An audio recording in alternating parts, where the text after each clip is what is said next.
A most despicable scene from Japan since World War II has unfolded. They are shamelessly releasing nuclear-contaminated water into the sea.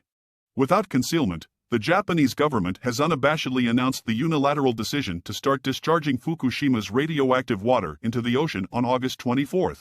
Japan is essentially casting a kind of nuclear bomb globally, the effects of which are no less severe than a comprehensive nuclear war. This is because, according to simulations by top global ocean research institutions, once the Fukushima nuclear-contaminated water is released into the ocean, radiation will spread to the Central Pacific within just 57 days. After 6 months, high-dose radiation will start to spread extensively across the Pacific Ocean. In merely 3 years, the waters of the East Pacific, where the United States and Canada are located, will be contaminated. After 10 years, the contamination will extend to global ocean areas. China has a vast coastline and is relatively close to Japan. It could be impacted by Japan's nuclear-contaminated water in as little as 1 or 2 weeks. At that time, marine life in Chinese waters could suffer, and people's health and well-being will face prolonged threats.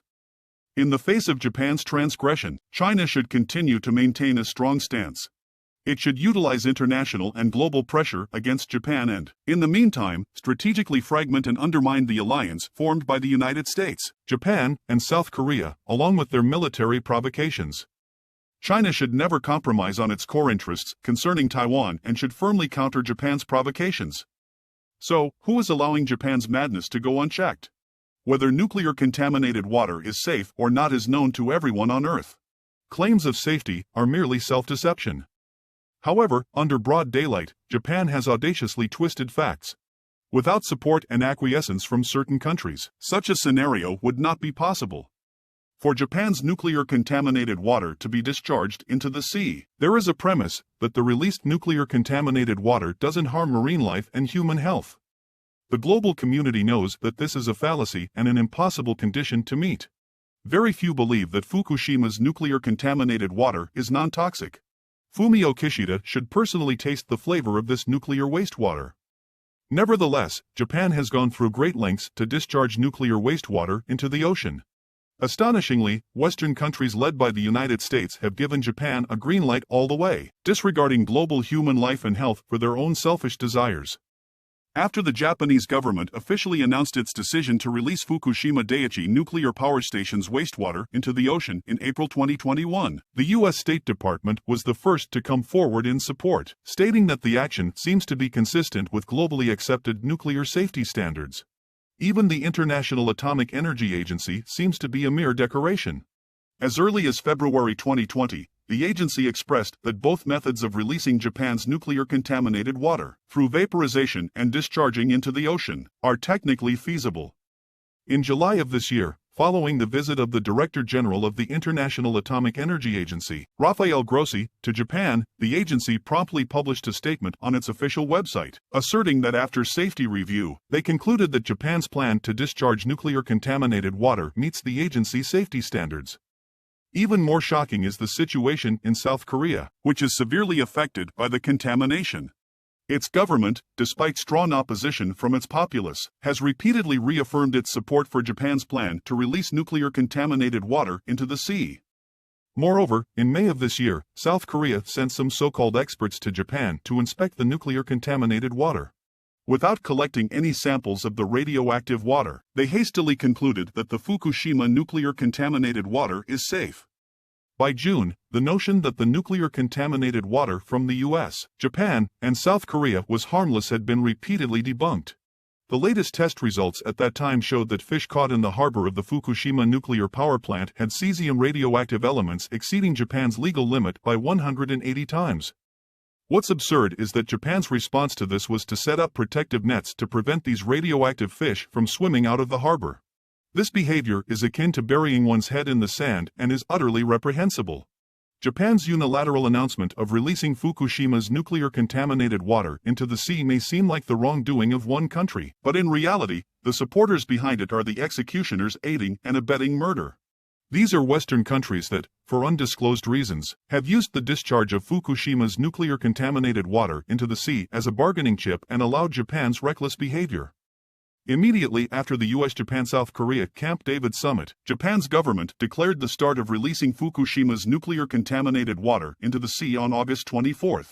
This timing appears to suggest an unspoken agreement among the three parties, where the discharge of nuclear-contaminated water is exchanged for Japan's strategic value in East Asia.